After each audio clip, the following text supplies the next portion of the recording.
salah satu owner di departemen store bilang, Bu Sylvia itu tasnya kalau dipakai laki-laki gagah, tapi kok namanya Silva, jadi kan kayak melambai katanya. Coba ganti nama brandnya, dicari lagi idenya.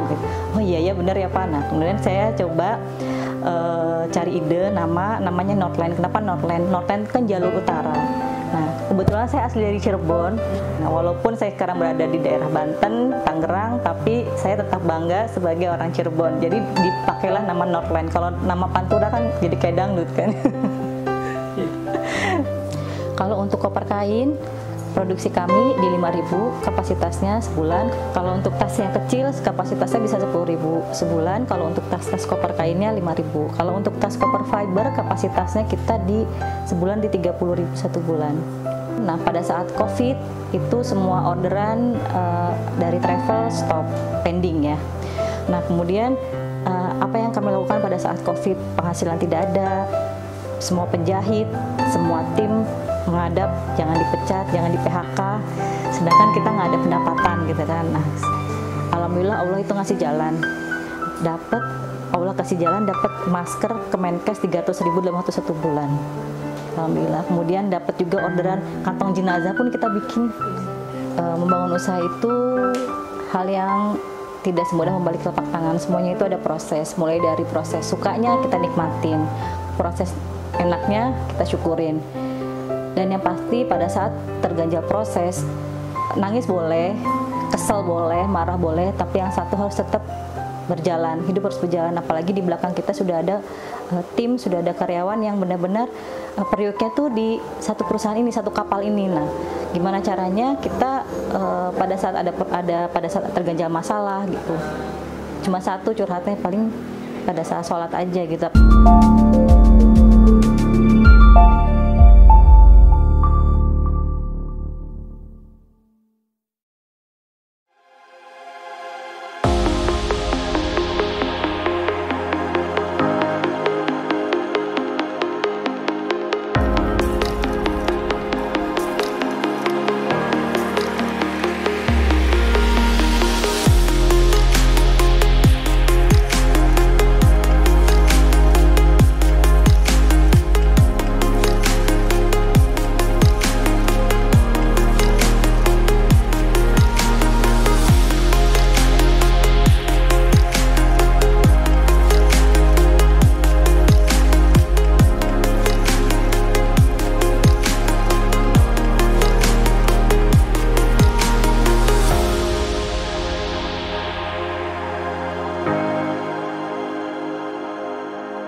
Bismillahirrahmanirrahim. Assalamualaikum warahmatullahi wabarakatuh. Perkenalkan, saya dengan Sylvia Fitriani, biasa dipanggil dengan Sylvia, owner dari PT Artlin Kreasi Mandiri atau AKM. Perusahaan kami bergerak di bidang produksi tas, koper, dompet maupun aparel. Alhamdulillah saat ini produksi kami salah satunya yaitu Northland Bag yang saat ini sudah ada di beberapa departemen store maupun toko-toko buku, yaitu tas ransel, dompet atau pouch untuk tas sekolah. Nah, alhamdulillah seiring berjalannya waktu kami pun memulai merambah ke industri travel haji umroh maupun industri goodie bag, yaitu membuatkan koper-koper baik dari fiber maupun dari kain, yang saat ini alhamdulillah klien-klien kami sudah ada dari mulai Sabang sampai Merauke. Alhamdulillah dimudahkan. Seiring berjalannya waktu, setelah saya menikah kemudian saya berkeluarga, saya juga ingin membantu mengisi waktu luang saya dan membantu juga untuk keluarga dengan mendirikan salah satu usaha. Nah, alhamdulillah saya ditemukan dengan seorang partner yang mengajak saya bergerak di bidang pertama, yaitu bidang untuk motivasi, dan salah satunya alhamdulillah ke tas. Kemudian kami membentuk usaha bersama di Solo yang kita melayani salah satu brand besar yang ada di Jogja. Nah, alhamdulillah berjalan seiring waktu selama 2 tahun saya bekerja sama dengan perusahaan tersebut, sudah mendapatkan ilmu, kemudian saya memberanikan diri untuk membuat produksi sendiri dengan brand Northline yang dibangun di Tangerang. Mengapa Northline? Mengapa Northline? Karena brand Northline pertama kali awalnya itu masuk ke department store namanya Silvas. Nah, kenapa Silvas? Karena pada saat di Solo, kemudian saya pitching di department store, kata orang department store-nya, ini brandnya apa? Oh iya, belum ada brand ya. Kemudian saya balik lagi ke tim yang di Solo, ini ternyata harus ada brand loh, kita lolos tapi nggak punya brand gitu. Nah, ternyata oleh tim di Solo itu didapatkan nama Silvas dari Sylvia gitu, jadi Silvas. Nah, kemudian kita masuk ke brand department store, ternyata tasnya tuh nggak semuanya wanita tapi gagah-gagah gitu. Nah, salah satu owner di department store bilang, Bu Sylvia, itu tasnya kalau dipakai laki-laki gagah tapi kok namanya Silvas, jadi kan kayak melambai katanya. Coba ganti nama brandnya, dicari lagi idenya mungkin. Oh iya ya, benar ya Pak. Nah, kemudian saya coba cari ide namanya Northline. Kenapa Northline? Northline kan jalur utara. Nah, kebetulan saya asli dari Cirebon, jadi jalur utara. Jadi saya tetap ingat di mana saya berada, di mana saya dilahirkan. Walaupun saya sekarang berada di daerah Banten, Tangerang, tapi saya tetap bangga sebagai orang Cirebon. Jadi dipakailah nama Northline. Kalau nama Pantura kan jadi kayak dangdut kan. Dari brand Northline sendiri kita luaskan sampai ke departemen store, ke toko-toko. Kemudian alhamdulillah bahkan sudah bisa ekspor ke luar negeri. Perlahan-lahan kita ekspor awalnya yaitu ekspor dompet ke Vietnam, kemudian dilanjutkan kepada saat COVID kemarin ada permintaan ekspor ke Singapura untuk tas sepeda. Nah, awal di 2014 saya merintis usaha dengan menyewa satu tempat yang kecil di dekat rumah dulu awalnya, dengan modal dimulai dengan 2 mesin. Nah, dari 2 mesin itu kemudian ketipu juga gitu. Sempat ketipu karena awalnya saya tidak tahu harus spek-spek misalnya bikin koper itu seperti apa, karena awalnya penjahitnya tidak ada penjahit koper. Nah, kemudian pada saat ada permintaan untuk koper kain, kemudian saya coba untuk mencari-cari. Nah, ternyata saya bekerjasama dengan salah satu industri rumahan juga yang ada di luar kota. Nah, ternyata banyak ketipu lah gitu kan. Dari situ saya belajar, oh mungkin kita harus sudah mulai untuk membentuk tim sendiri. Nah, dari 2 penjahit alhamdulillah jadi sekarang ada puluhan mesin penjahit yang sudah bergabung dengan kami. Nah, pada saat awal usaha saya memilih untuk membuat tas ransel.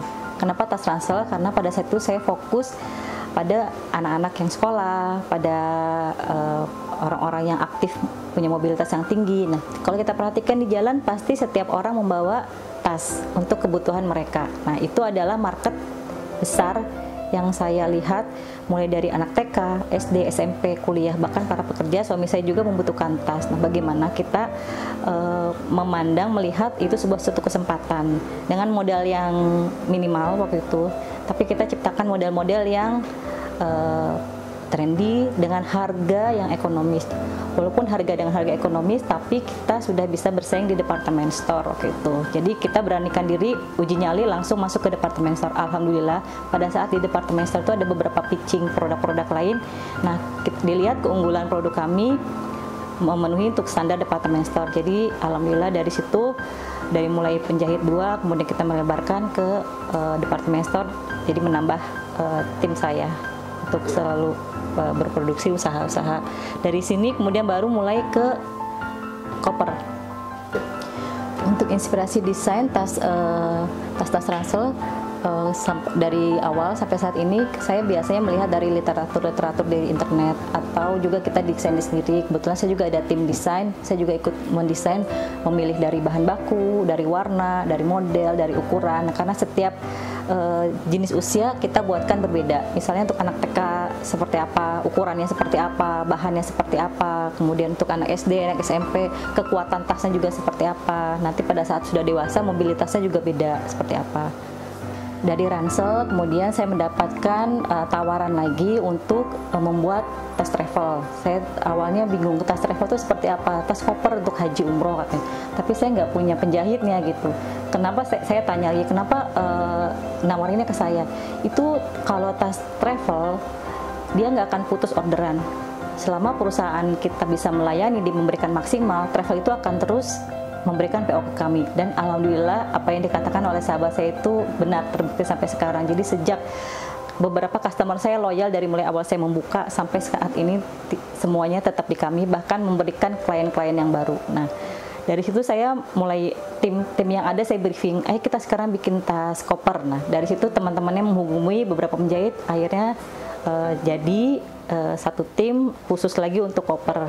Alhamdulillah dari koper kain, kemudian 2 tahun 3 tahun terakhir ini trennya masuk ke koper fiber, dan Allah berikan lagi kemudahan, saya bertemu lagi dengan salah seorang partner untuk mengajak bekerjasama membuka salah satu pabrik koper yang ada di Tangerang. Alhamdulillah semuanya dimudahkan. Kalau untuk koper kain, produksi kami di 5.000 kapasitasnya sebulan. Kalau untuk biasanya kalau koper haji umroh itu ada anaknya. Nah, biasanya kalau koper kain biasanya nanti disatukan dengan tas-tas seperti ini, tas paspornya, kemudian tas cabinnya. Kalau untuk tas yang kecil kapasitasnya bisa 10.000 sebulan. Kalau untuk tas-tas koper kainnya 5.000. Kalau untuk tas koper fiber kapasitasnya kita di sebulan di 30.000 satu bulan. Kalau untuk koper kain kita bisa custom dari mulai warna, bahan, budget. Jadi kita bisa.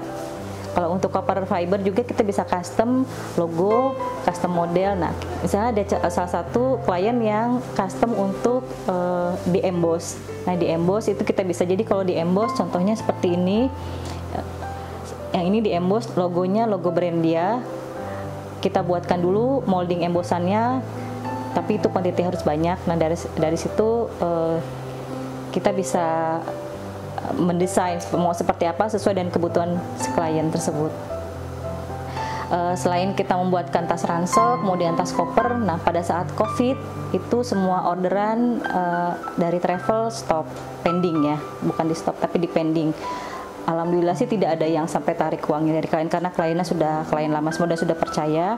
Jadi beberapa malah ada uangnya di kami gitu ya. Nah, alhamdulillah. Kemudian setelah pada saat COVID itu barang udah jadi semua, tapi mereka nggak bisa dikirim karena tidak ada gudang di sana. Jadi kami siapkan gudang di kami. Ya udah, kita yang penting saya dokumentasikan, kita videokan semua tas sudah ready, pada saatnya silakan diambil. Itu semua hampir 2 tahun posisinya ada di saya semua.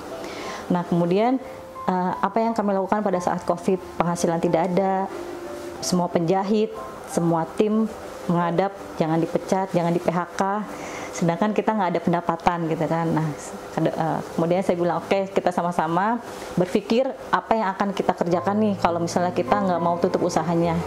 Alhamdulillah Allah itu ngasih jalan. Memang niat saya tuh nggak akan nutup gitu, apapun kita usahakan. Sampai kita bikin masker, kita jualan masker, anak-anak inisiatif bikin masker, jualan sendiri di depan dengan harga yang paling margin berapa kalau masker gitu kan. Nah, dari situ networking kita tuh alhamdulillah di kementerian banyak gitu ya. Dapat Allah kasih jalan, dapat masker Kemenkes 300.000 dalam waktu 1 bulan. Alhamdulillah. Kemudian dapat juga orderan kantong jenazah pun kita bikin. Pada saat COVID ada banyak yang kejadian itu, kantong jenazah kita bikin sampai ribuan kantong jenazah yang kita bikin ke Surabaya, ke Bandung, ke Jakarta semuanya. Mulai dari standar lokal sampai standar internasional kita pun bikin kantong jenazah. Sampai kita lembur-lembur untuk ngejar deadline kayak gitu. Nah, dari situ Allah kasih jalan lagi. Ternyata di balik musibah COVID itu ada bisnis lain yang tumbuh, yaitu bisnis delivery makanan yang ada di sini. Dan selain di sini saya juga bekerja sama dengan penjahit-penjahit rumahan yang kita bina sejak awal. Jadi 20 itu di internal, sisanya di luar. Kalau nggak salah kita ada sekitar 3-4 titik penjahit yang sudah saya bina dari awal. Alhamdulillah semua berjalan sampai sekarang. Nah, pada saat COVID itu kita loss untuk ransel juga pesanan turun, kemudian travel apalagi semua tidak ada pesanan. Kemudian jadi kita ya tadi akhirnya masker. Nah, pada saat masker 300.000 itu alhamdulillah bisa menghidupi satu desa. Pada saat kita sebar, karena 300.000 itu kalau saya kerjakan sendiri tidak akan bisa gitu. Jadi saya coba menghubungi beberapa teman-teman yang di luar kota, dan mereka alhamdulillah dengan masker 300.000 itu bisa menghidupi banyak sekali orang gitu. Nah, begitu juga kalau untuk kantong jenazah kita semua produksi di dalam karena waktunya juga mepet gitu. Nah, dengan pada saat COVID itu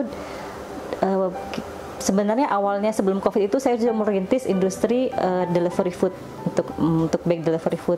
Nah, salah satunya dulu namanya Mr. Speedy dari Rusia, dia startup dari Rusia. Nah, dari situ mulut ke mulutnya mulai jalan. Nah, saya besar karena referensi dari mulut ke mulut gitu. Dari satu produksi untuk satu perusahaan startup di Rusia, nah, pada saat COVID itu masuk hampir semua brand yang ada di sini saat ini gitu. Jadi mulai dari Alhamdulillah Paxel masuk, kemudian ada Lalamove masuk, ada Borzo masuk, kemudian ada Titipku masuk, gitu. Hampir semuanya yang perusahaan-perusahaan besar yang membutuhkan delivery food atau untuk pengiriman barang, Rara Delivery masuk, dan mereka sampai saat ini masih menjadi klien kami, alhamdulillah. Nah, pada saat itu kita memang produksi hanya untuk tas, tapi mereka tanya, Bu Sylvia bisa nggak bikin jaket gitu, tolong juga bikinin celana kargo. Kemudian saya berpikir, oh ini tantangan baru ya, saya bilang gitu, oke baik Pak, saya coba ya. Nah, dari situ kita berpikir lagi, saya rembukan lagi dengan tim, oke kita buka divisi baru aparel untuk memenuhi kebutuhan klien. Saya bilang, oke Mas, saya coba ya, mana di sampelnya, saya buat. Setelah saya buat, saya masukkan harganya sekian. Gimana Mas? Bagus harganya, kita produksi ya Bu, 3.000. Alhamdulillah. Jadi itu membuka usaha baru pada saat COVID, pada saat orang-orang masih yang struggle. Saya alhamdulillah bisa membuka lapangan baru untuk teman-teman penjahit yang lainnya. Seperti itu. Jadi kita buatkan jaket. Jadi satu perusahaan itu kurirnya kita dandanin dari mulai atas jaket, kaosnya, kemudian ada tasnya, kemudian ada celana kargonya. Dan itu adalah kepercayaan dari klien yang sampai saat ini kita jaga untuk menjaga kualitasnya. Kurang lebih seperti itu. Alhamdulillah setiap kemudahan yang saya dapatkan pasti tidak lepas dari peran orang tua. Orang tua adalah ridhonya dari Allah. Jadi setiap saya memulai usaha, pasti saya bilang, Mama, Papa doain, saya mau meeting dengan ini, saya mau ke sana. Itu yang pertama. Yang kedua, izin sama suami. Nah, selain itu juga ada beberapa aktivitas yang perusahaan saya lakukan untuk setiap awal-awal saya mendirikan ini. Setiap hari Jumat kita dengan salah satu panti asuhan binaan kami di daerah Tangerang ini, kita aktif melakukan sholat duha berjamaah sama mereka, dan juga ada sedekah Jumat. Alhamdulillah semakin usaha semakin banyak, sedekah Jumatnya kita perlebar ke daerah Cirebon. Jadi alhamdulillah orang tua juga membantu untuk mendistribusikan ke beberapa rumah tahfiz, ke beberapa panti asuhan dan jompo yang ada di Cirebon. Jadi sudah ada beberapa titik yang kita distribusikan setiap hari Jumat untuk sedekah Jumatnya. Dan alhamdulillah semua itu dijaga sama Allah. Ya, pada saat kita bilang pikiran kita mentok, nggak akan mungkin dapat proyek masker 300.000 dari mana, nggak akan mungkin orang tiba-tiba, ya Allah kasih gitu, Allah kasih ini ada proyek, ini ada, kenapa ke saya datangnya gitu. Nah itu semuanya dimudahkan gitu, mulai dari proyek awal masuk sampai pembayaran pun lunasnya alhamdulillah, tidak ada meninggalkan hutang, tidak ada meninggalkan apa-apa. Oke, untuk industri tas sendiri, alhamdulillah kita sudah mengekspor. Awal ekspor sih di 2018 yaitu pouch ke Vietnam. Kemudian pada saat COVID, nah Allah kasih jalannya, saya dekat dengan beberapa owner dari perusahaan travel. Nah, owner tersebut karena travelnya tidak ada kegiatan dan dia ingat mungkin ke saya, dia kan saya produktivitas. Kemudian, Bu, minta waktunya dong ketemu. Boleh Pak. Kemudian beliau datang ke sini, terus ngobrol-ngobrol. Saya ada prospek nih kayaknya untuk saya bikin tas gitu. Tas apa Pak? Tas sepeda katanya. Seperti apa bentuknya? Dia buatkan, bawakan sampelnya. Nah kemudian saya coba mau masukin Bu. Nah, alhamdulillah lewat beliau lah industri tas saya masuk ke Singapura pada saat COVID permintaannya. Jadi ternyata pada saat COVID mungkin banyak orang juga perlu olahraga, dan ternyata tas sepeda ini lagi happening di sana. Jadi kita buat, kita kirim ke sana dengan spek yang diminta sama klien. Nah dari situ kemarin kita juga dibantu karena perusahaan saya juga binaan kementerian. Nah, kami banyak dijodohkan lah kalau itu oleh ITPC di luar negeri. ITPC itu perwakilan dagang Indonesia yang ada di luar negeri untuk bertemu dengan buyer. Jadi ada beberapa waktu lalu kita zoom terus hampir setiap hari untuk buyer di ITPC di Amerika Latin, yang beliau kliennya tertarik untuk membuat tas kurir. Tas kurir. Nah, beliau itu tidak percaya kalau tas kurir itu buatan Indonesia. Mereka pikir tas kurir yang kita bikin itu buatnya di Cina. Sampai dia make sure, betul itu buat di kamu di Indonesia? Iya betul. Dia tanya Indonesia itu sebelah mana, saya bingung gitu, gimana ini dia, kamu nggak buat di Cina? Enggak, saya buat. Sampai dia tuh sampai ngetes ini bahannya apa, ini bahannya dari apa, sampai dia akhirnya oke, gitu. Dia yakin kalau kita bikin sendiri, bukan bikin dari Cina, bukan beli dari Cina, karena selama ini mereka itu pemasoknya Cina, seperti itu. Kedepannya mungkin kita fokus kalau di luar negeri, saya lihat demandnya itu tas kurir. Nah, tas kurir kemarin ada permintaan lagi dari Brazil, dari ITPC sana untuk masuk ke membuka pasar di Brazil, karena saya sudah memegang Burzo di sini, dan Burzo itu ternyata besar di luar. Kemudian juga dengan beberapa brand merek yang lain itu juga ternyata besar di luar. Jadi Indonesia tuh hanya salah satu negara yang cabang itu ada di luar negeri. Nah itu kata mereka itu modal loh Bu, gitu. Nah, kita nggak terpikir tuh dari teman-teman dari ITPC itu yang bilang itu modal loh Bu untuk Ibu ekspor keluar. Nah karena saat ini saya pikir dengan saya menguasai produk koper aja saya di sini udah kewalahan gitu, apalagi saya mau ekspor gitu.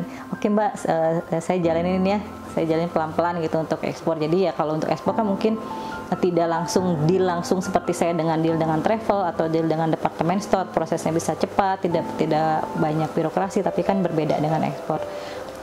Untuk kedepannya saya berencana untuk menambah kapasitas dari tas kain, kemudian juga dari tas fiber. Untuk saat ini kapasitas kita masih dibilang kecil ya, tapi ke depan saya ingin next tahun depan menambah kapasitas dari 5.000 menjadi 10-15.000 untuk koper kainnya. Kemudian karena saat ini alhamdulillah kan semua jemaah Indonesia sudah bisa berangkat.